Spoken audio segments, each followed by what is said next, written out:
Wednesday has some wild games. From deadly fencing to boat racing, we're about to break them all down, so be sure to subscribe, and let's get into it.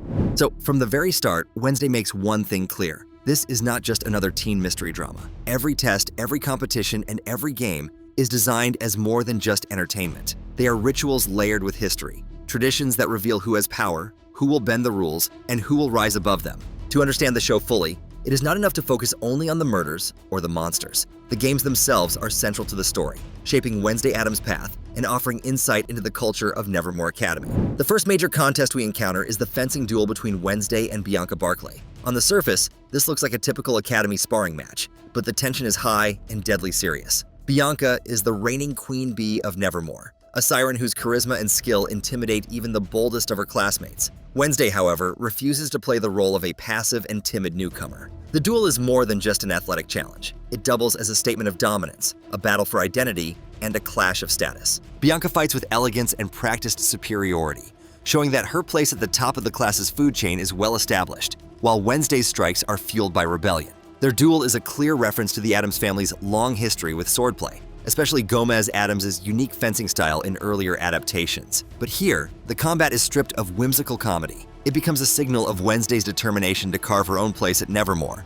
not as an outsider begging to belong, but as a challenger who demands respect on her own terms. This duel also foreshadows a recurring theme in the show, the blurring of the line between sport and survival. At Nevermore, games are rarely just for fun. They are tests of strength and resolve that can carry life or death stakes and change how students are perceived by everybody around them. The fencing match sets the tone, reminding audiences that every tradition hides the hidden quality of danger, as Bianca injures Wednesday, but clearly could have done worse. Soon after this, we get introduced to one of the most memorable events of Season 1, the signature Po Cup.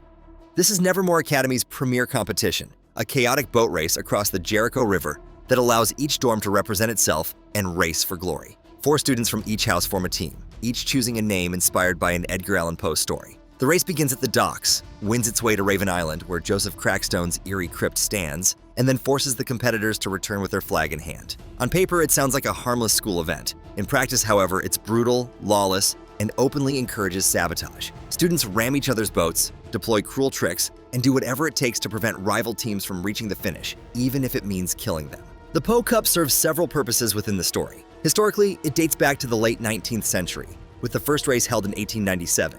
Making it one of Nevermore's oldest surviving traditions. The lack of strict rules reflects Poe's own fascination with chaos, mischief, and obsession. In Season 1, Wednesday's team, the Black Cats, competes against groups like the Goldbugs and the Amontillado. With things smuggled in as a secret teammate, she and Enid find ways to counter sabotage, ensuring they're able to succeed. Their victory isn't just a huge dub for their dorm, but also a personal win for Wednesday, who gains recognition as someone who refuses to be underestimated. Beneath the excitement, the Po Cup is riddled with deep symbolism. Each dorm's Poe-inspired name reflects the dark literary heritage that Nevermore embraces. Collecting the flag from Crackstone's crypt is also a little narrative seed, placing Wednesday physically in the presence of Jericho's cursed founder, foreshadowing his eventual resurrection at the end of the season. The fact that sabotage is not just tolerated but expected in the game mirrors the way the outside world treats the outcasts from Nevermore. They're forced to fight dirty simply to survive. Winning requires not just teamwork, but the strategy to outwit those who are stronger or more established in society. Hidden Easter eggs are laced throughout the event as well.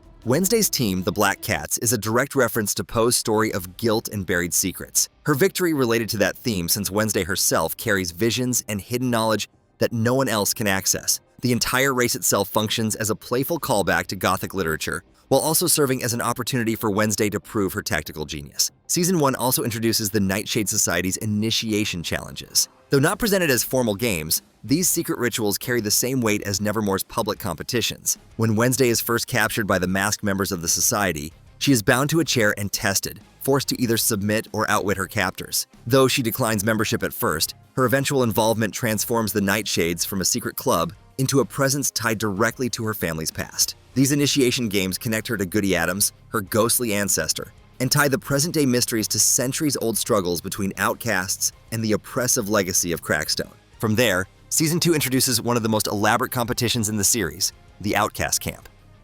What begins as a school outing quickly escalates into a contest between Nevermore students and the Phoenix Cadets, a rival group who believe the camp belongs to them and look down on the outcasts. The conflict is resolved in the form of a game modeled after Capture the Flag, with both sides competing to steal and protect eggs while racing to reach a tower. The rules are simple, but the execution is far from it. The cadets come armed with the military precision and advanced weapons, but get beaten by Wednesday's ingenuity. Using a grappling hook to scale the cliff and secure the egg at the tower's peak, she transforms what could have been a humiliating defeat into a major victory. The Camp Outcast challenge is more than just schoolyard rivalry. It dramatizes the larger conflict between outcasts and the normie world, represented here by the cadets. While they rely on brute strength and technology, the outcasts succeed through unorthodox tactics, teamwork, and the unpredictability of their unique and looked down upon powers. Symbolically, the eggs at the center of the contest represent legacy and survival. Whoever protects the egg secures the future, allowing for the figurative hatching of a new dawn. For Wednesday, seizing the egg is forging a new identity, a declaration that the outcasts will not be driven out of spaces that rightfully belong to them. Possibly the most personal and deep competition in the show is the blindfold duel, el duelo a ciegas. This tradition belongs not to Nevermore Academy, but to the Addams family itself, a legacy passed down through many generations. When Wednesday confronts her mother, Morticia, at Camp Jericho, demanding possession of Goody's book, she issues the challenge in the form of a blindfolded duel. The rules are simple but merciless. Each participant wears a fragile glass heart, and the first to have their heart shattered loses. Both duelers must fight while blindfolded, relying on instinct, sound, and the rhythm of combat rather than sight. It comes down to raw skill, where the slightest mistake will be the end of their game and the loss of whatever they were seeking. This duel is full of symbolism and hidden meanings. On one level, it's a literal family game, echoing Morticia's memories of being pitted against her sister Ophelia by Grandmama in the same traditional duel. On another level, it serves as a metaphor for the generational struggle between mother and daughter. Morticia insists that the book is dangerous,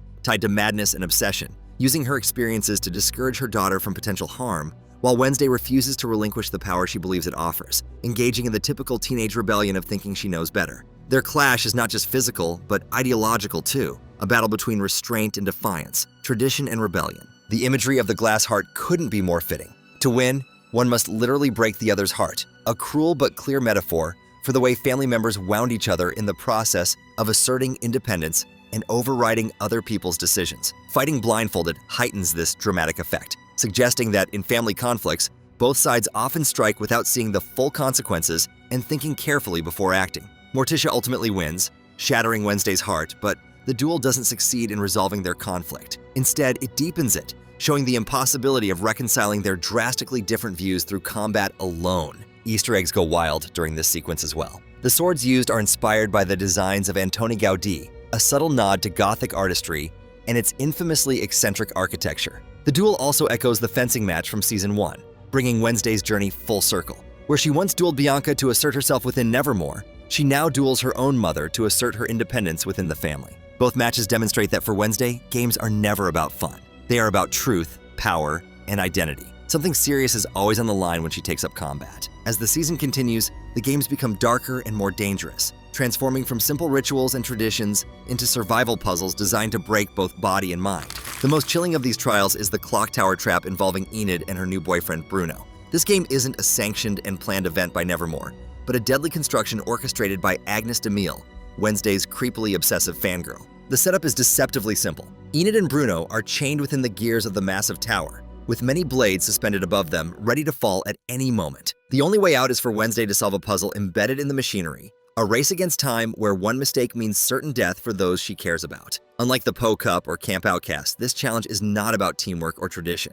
It is about obsession, the lengths to which someone will go to prove their worth to Wednesday Addams. The symbolism is clear. Time itself becomes the enemy, a reminder that visions of fate cannot be easily avoided. The swords above Enid's head recall the Poe tale, the pit, and the pendulum, a story of slow torture where every swing of the blade brings death closer. By saving Enid at the last moment, Wednesday does more than win a game. She temporarily defies the vision that foretold her friend's death, showing her determination to resist fate even when her powers tell her it is inevitable. What makes this challenge so crazy is that it blurs the line between ritual and crime. Unlike the Poe Cup or blindfold duel, this is not a game anyone agreed to play. It is forced, cruel, and driven by manipulation. But the fact that Wednesday still approaches it as a puzzle ready to be solved reveals her ability to see through even the biggest threats as contests of wit and will. The sequence also deepens the theme that games in Wednesday are never truly innocent. When all of these events are viewed together, the pattern becomes clear. The show treats games not as distraction, but as the very core movement of its narrative. The Poe Cup tests Wednesday's cunning against her peers.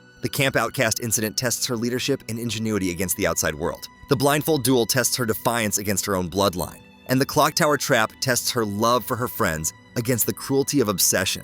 Everything is related, working together to test and showcase all of Wednesday's various strengths and weaknesses. Each of these games carries layers of references and Easter eggs too. The Poe Cup ties directly to Edgar Allan Poe's legacy. From the Black Cat to the Gold Bug, the blindfold duel recalls not only Adam's family traditions, but also Gothic artistry through Gaudi's designs. The Clock Tower Trap invokes Poe's The Pit and the Pendulum. The series never shows us a game without giving it some kind of history, literature, or myth being referenced. Ultimately, the games of Wednesday reveal the show's central philosophy. Life itself is a contest where the rules are unclear, sabotage is inevitable, and survival depends not on brute force, but on intellect, loyalty, and the refusal to conform to societal standards and norms. Wednesday, Addams thrives in this world because she understands that to play the game is to resist being played by it. Whether steering a sabotaged boat, striking blind with a sword, or racing the gears of a clock to save a friend, she approaches each challenge with the same cold clarity. The only victory worth winning is one that preserves her identity and protects those she loves. As Season 2 builds toward its climax, the meaning of the games becomes vital.